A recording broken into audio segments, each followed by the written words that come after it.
even if American comic books implode. And I think we're definitely heading there. I don't know that it's going Really? to happen next year. I don't know that Yeah. it's going to happen in 5 years, but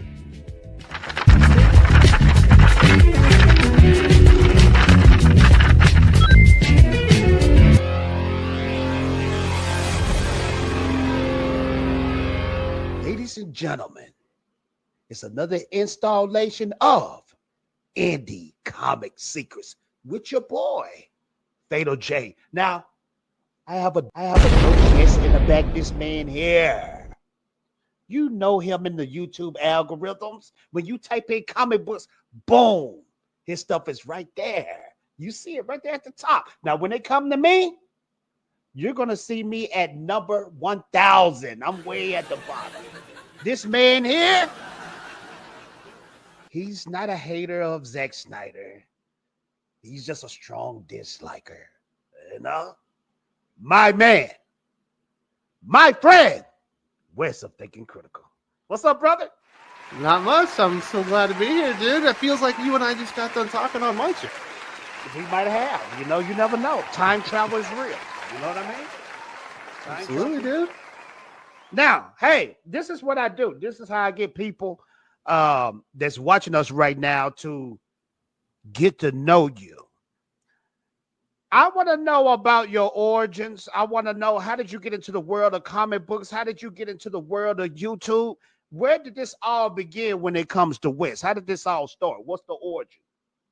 So the first time I ever remember actually getting a comic book, I had fallen out of a tree and almost ripped my arm off. It was very, very disgusting. I remember the skin was flapped over. I could see the veins and fat tissues and all that kind of stuff. So I was in the hospital for a few days for some major surgery. And my mother's work friend, I think her name was Melissa, brought me a Spider-Man book and an Iron Man book. And Okay. Spider-Man had Doc Ock on the cover. And I remember thinking Spider-Man looked really cool, but Doc Ock looked like a moron. And then I thought the Iron Man cover wasn't quite as cool. So I was into Spider-Man. But mostly when it came to superheroes, I was just watching the cartoons. So I didn't become a full-time comic book reader then. We didn't have comic book shops. And I don't believe there was even any spinner racks in my tiny little town of Missouri. Yeah. So I was introduced. I watched like Super Friends and X-Men and some cartoons like that.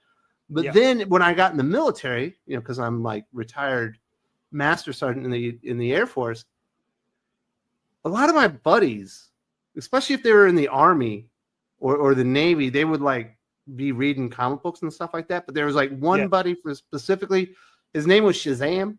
And he was in the Navy, and he was always bringing in like Red Sun, Dark Knight Returns, stuff like that. And I would like pick them up. It would kind of page through. I was like, I don't know, this is for nerds, but it's kind of cool. So that was like the first bite of the apple, really, once I had become an adult. And then and I was probably maybe like 32-ish before I went into like my first comic book shop and finally bought my first book. And the next thing you know, I'm going in every couple of weeks to pick up like a Batman or whatever. And then it just kind of grew from there. But it was, it was hidden. It wasn't exactly like something I was out there. I know your problem though. This was your problem because you kind of a late bloomer when it comes to the comic book world. You were probably too busy chasing tail. You know what I mean? Because look, I was in the era of, I started off loving comic books at 7 years old. But then when I got to high school, I started, getting caught up with the girls and stuff. Let me hide these comic books for a while. And then I said, you know what? I missed those comic books. And then I went to comic books. So your story is interesting. I'm a little bit later, but it wasn't like I was ashamed of comic books, but I wasn't exactly out there advertising it either. It was just something I did at my house, and I just kind of kept it to myself. But then that kind of grew and grew, and I was like, I like these. I like the characters, but I don't know. Do I really love comic books? And then I finally discovered Robert Venditti's Exo ManoWar, the reboot for the Valiant Universe. It came out in 2012. I didn't get it like on the very first day. It was after it had been out for a little while. But when I finally read that, and I was going through some harder times in life, and it just like it solidified something in me. I was like, oh, now I get why this grabs people and never lets them go. And like from that point forward, I was like, I'm not just like a casual fan. Like I started reading far more. And then I retired from the military and I decided to come here to the Philippines. And I was just going to be a stay-at-home dad, which is great. And obviously, I have 3 boys now, so the family's grown and all that stuff. But I was a little bit of an idle hands kind of person. And I finally went up to the wife. I was like, you know those comic book things that we don't really talk about? I'm thinking about making a YouTube channel. Would that bother you? I don't know that I'll be making any money, but it'll give me something to do creatively or just kind of put some effort into. And she greenlit it. And that's how the YouTube channel started. That's why I love talking to you, man, because I'm a married man. And on the outside looking in, people will be thinking, he asked his wife. Let me tell you something. Our wives understand that we the number one in the household. We protect the household, provide for the household. But generosity, peace, you ask your wife it's okay because you love her. You know, she's a 50-50 partner, man. You can't be making big decisions and start buying microphones and cameras and stuff without her being that's like, right. yeah, you could do that. That's right. Because my wife, she'll tell me all the time, you don't have to ask me, but I do ask you because I care and I love for you. You know, these young fellas, they don't get that, you know. No. They'll get it eventually, you know. But your story is real interesting, man. ManoWar. So that series that you're talking about, was that the first volume of ManoWar? Yeah. The relaunch in 2012. So ManoWar was part of the original Valiant universe with Jim Shooter and all that kind of stuff. It was eventually bought by Acclaim, and they kind of ruined it. And then a guy named Dinesh Shamdasani bought like the rights to Valiant and kind of sat on it for a few years. And finally, he decided he wanted to kind of put it back together. And I'm talking about the reboot relaunch where you had Robert Venditti getting his first big break. You had Kerry Nord on that book. That was the first major work, not in Exo, but in Ninjak, I think, of like Clayman with Matt Kent. Oh, that's the Jeff real Lemire. Later. That's the recent value. No, there's been 2 reboots since then, but it's the 2012 one where they really reestablished everything. I can remember Clayman from Gambit, and I can remember him from doing the Ninjak book. But I guess I'm thinking of the Valiant with Jim Shooter, where the 90s Valiant. When the art wasn't there, but the stories was dope. The concept was dope. The character designs was dope. You know, do you care about that ManoWar, that era? I've gone back and I've looked at it and I've had a little bit of fun with it, but I have not bonded totally with that iteration. I like the Robert Venditti iteration better, but Robert Venditti is my favorite writer. So, gotcha. This is how I get the people to know you even more. 3 questions rolled into one. Who is your favorite comic book writer? Who is your favorite comic book artist? And who is your favorite comic book character? So, my favorite writer is Robert Venditti. I've got every issue of his Hal Jordan, the Green Lantern Corps run. I've got a signed edition of his Exo ManoWar, which is not something I normally do, but it's one of my prized possessions. I really like the Superman 78 series that he's done. He even has some cool stuff with Flash, even before like DC Rebirth. He has an amazing Hawkman series, and he's my guy. When I think about what I want from comic books, I want somebody who, at a foundational level, understands the characters, but is going to also introduce new readers to the character while they're at it, but also really understands heroics and great storytelling. And for me, that's Robert Venditti. Jeff Johns, I think, is in the exact same vein. I think they're very similar type of writers. And right now, Jeremy Adams has come in at DC, and I consider him to be a very similar type of writer. So that's the archetype type of writer that really resonates with me. Not that I don't like maybe what a Scott Snyder does when he's more pushing the envelope, or some other types of writers, but I like that foundational kind of getting to the real heroic aspects of the character. So that's really what I'm looking for. Now, as far as the artist, it's a little bit less set in stone. Okay. There are some really great artists. Like I think Stephen Bissett on Swamp Thing is the best illustrated comic book like series ever. Yeah. And I think his issue of Anatomy Lesson is the best illustrated comic book of all time.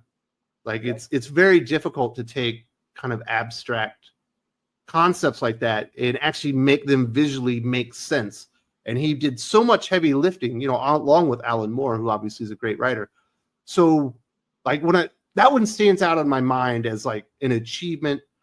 I think I'm blanking on the name for Batman Year One. It's Mazzucchelli, David Mazzucchelli. Like I think Batman Year One is the best illustrated Batman comic I've ever seen. Whereas I also think Daredevil Born Again is the best illustrated Daredevil comic book I've ever seen. Obviously, both go written also with Frank Miller. So I really love what he brings. But when I think about like modern artists, who's my favorite right now, it's probably Daniel Warren Johnson. I think he brings things to the table and is able to visually tell stories and add dynamicism and excitement and energy in a way that nobody else can duplicate. Daniel Warren Johnson, he did the Wonder Woman book.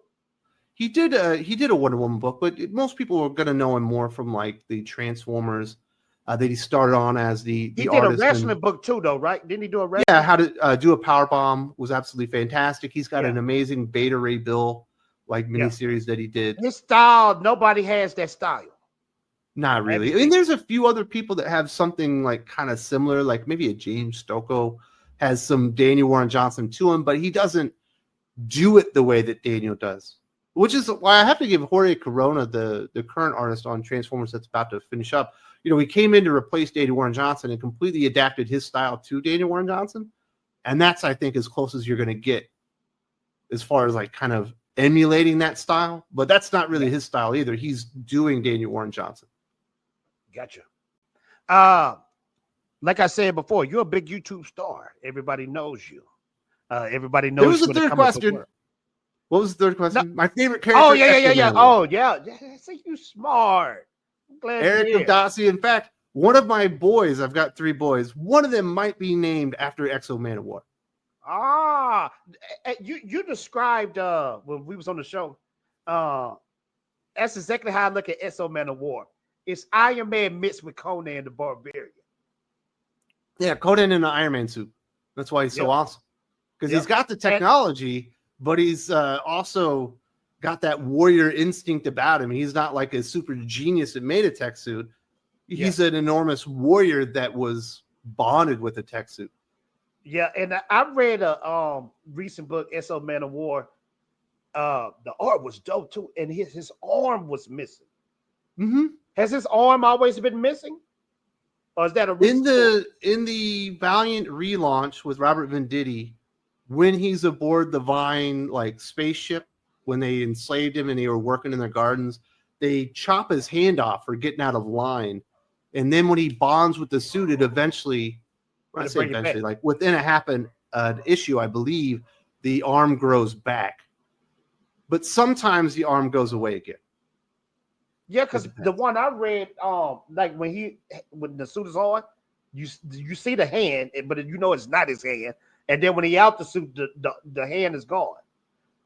Yeah, it depends on when it's written. If it's mostly in the Robert Venditti mainline stuff, it regrew his hand. In fact, he tried to put the suit on his cousin Gaffney, who was had all these things happen to him, and he wanted to heal him, but it didn't work as well for him.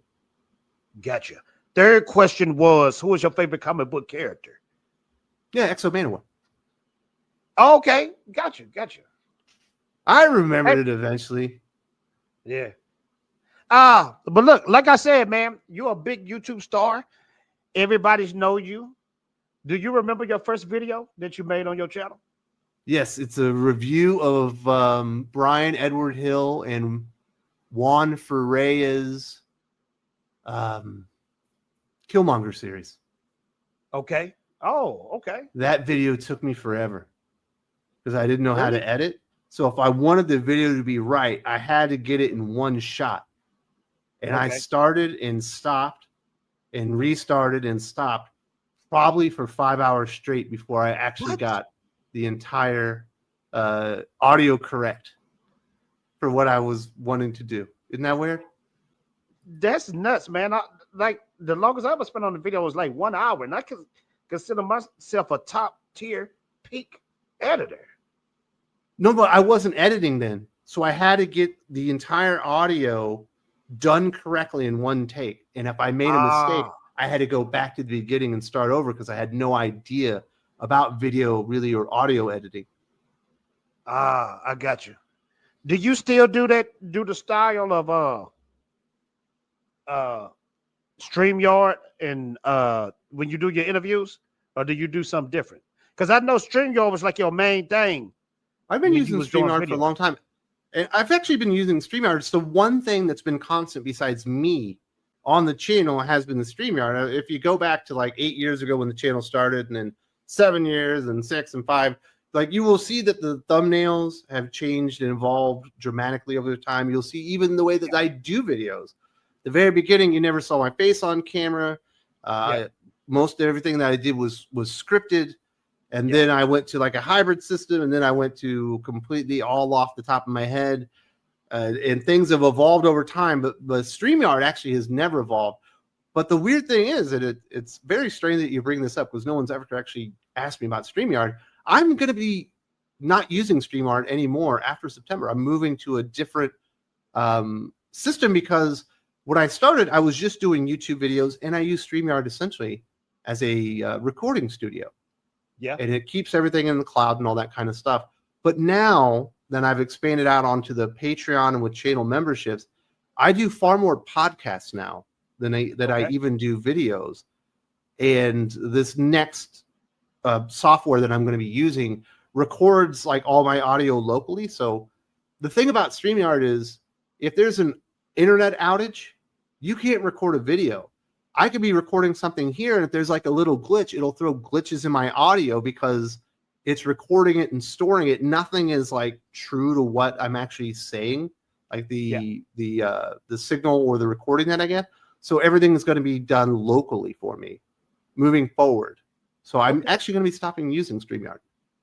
Hey man, that's why when it comes to the Fatal J show, I don't ask the simple, boring questions that people ask. I don't know that StreamYard is super duper like interesting, but well, the people want to know you. They want to know how you do your videos, how all that stuff works. You know, I'm always looking for what I can do better, and I'm always looking for ways, and hopefully not to be exceptionally expensive, that I can add quality to the channel when it comes to production values. You know, this is my 4th camera that I've been on, and I'm very happy with that. But I've been through 3 or 4 different mics. I've used 2 or 3 different editing software packages, and I'm always trying to enhance what I can do as far as the way that things are delivering, the way that they're even looking, always with an eye towards really audio quality. I think is the most important thing. But I've even acquired like all these lights and stuff. So when I record normal videos, I have background lighting and all that stuff now. Yeah, I see that, man. You're really stepping it up on the production. YouTube algorithm wise, we about to get back to the comments soon. But YouTube algorithm wise, what have you learned that works? Because you got YouTube algorithm wise, the most important thing is your thumbnail.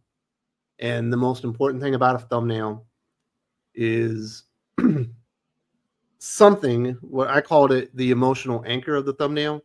A lot of times it's a human face, whether it's an exaggerated emotion or it's a real person experiencing a real emotion, or if it's my face, or it could even be, you know, comic book art of the character representing the emotion that you're hoping that you're going to do there. So that's the most important thing, is having an emotional anchor that people will recognize and realize what you're trying to get through. And then I always believe less is more. I try to not have more than 3 elements on a thumbnail, 3 words or less, because I don't want lots of words in the thumbnail. I remember you told me to look directly at the camera when you take a picture too. Is that Absolutely. Still a thing? You want to be looking at the person in the eye, so it feels like you're connecting with them. And then the second most important thing for the algorithms is to find a title that represents what you're going to be delivering, but also perhaps it accentuates the emotion that you're going for on the thumbnail, but also perhaps opens up a question that somebody might want answered. Gotcha. So the thumbnail is most That important, makes the sense. title's second most important, and the third most important is like the first 150 characters in your description. And you want it to have another emotional hook, but also describe what people are going to be getting in the video, because that not only helps out people that can see the description, whether it be on their mobile phone or in YouTube itself, but it also helps YouTube to understand what your video is. They are going to analyze it with the AI, and they're going to see all your video and what you're talking about. But if you're able to really get a good explanation, it's not an explanation, but you're selling the video, but you're also throwing elements and words in there that are describing what people are going to get, it will understand who's most likely to watch your video and advertise it to them or push it to them. And that's the way that I work with the algorithm. Okay. I always wanted to know your secrets, and now I'm going to write it down. Appreciate that, sir. Thank you so much. I don't know that there's secrets, but that's what I've been doing. Okay. Let's go back to comics for a little bit. Back in the 90s, it was a big comic book boom. Comics was just going crazy. Celebrities was talking about comic books. Millions. They was making millions selling comic books. And the reason, because of this comic book boom, was because you had people, normies out there, that was buying up these books thinking that they was going to be able to make an investment. Some years later, they'll be rich. I want to ask you a question. History seems to repeat itself. Mm-hmm. Do you think in the comic book world we will ever have a comic book boom like that ever again? The size of the 90s? Yes. Well, I mean, depending on how you want to look at it, we probably just did during COVID when you saw that the manga boom where manga was selling like orders of magnitude more than it was. Like it absolutely blew up. Comic books American comic sales went up a little bit, but nothing in comparison to manga. And if you want to consider manga, which is Japanese comic books, that was the boom. And the unfortunate part is, for the most part, Marvel and DC and American comic books missed out on it. I didn't think about that. You're right. There was a lot of guys indie wise. I think they saw a rise in sales when it comes to COVID. I didn't think about that. Yeah, no, COVID definitely saw a boom as far as people buying published works and getting them at home because they couldn't leave. Yeah. There was even a rise in some digital sales for Marvel and DC, but it didn't really play out long term like it has for manga. But manga had already had established platforms, the Shonen Jump app and stuff like that are really, really cheap and almost addicting. Like if I'm paying $3 or $4 for all access to everything that's ever been published by Shonen Jump, or in Shonen Jump magazine, and it's $3 or $4, even if I don't read a book that month, it doesn't really matter. Yeah, you know what I mean? They've priced it to where it doesn't feel like a whole lot, but it really does open up the world. And then you discover Chainsaw Man or whatever, and the next thing you know, you're at Barnes and Noble, getting more into manga. And unfortunately, some of that you see some of the smarter stores are more investing. They're not like manga stores, but there is going to be a manga section. A lot of even local comic book shops now. Do you think we'll ever have manga stores like comic book shops in America? Certainly. I mean, there's manga stores here in the Philippines. I can tell you that. And I would be I haven't lived in the U.S. in 8 years.